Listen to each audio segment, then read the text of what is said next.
Mr. Ball was an under-occupying 2-bedroom property. He lived on the 4th floor. There was no lifts at all, so obviously you've got to drag shopping up 64 steps.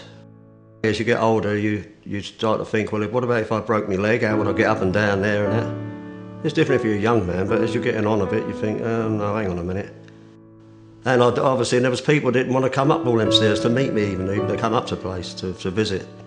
Initially, he saw one of our leaflets and he didn't really know much about the scheme, so he read through the leaflet, he contacted the number on the leaflet and applied for a transfer.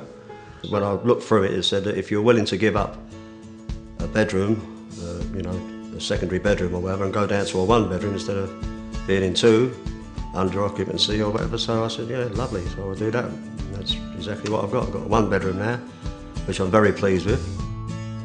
He's now on a ground floor property with not many stairs. He's finding it a lot easier. Well, the new property is it's out of this world, to be honest.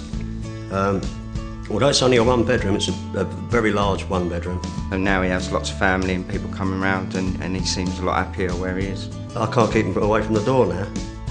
They're around every 5 minutes now, so I'm very, very happy with what's happened.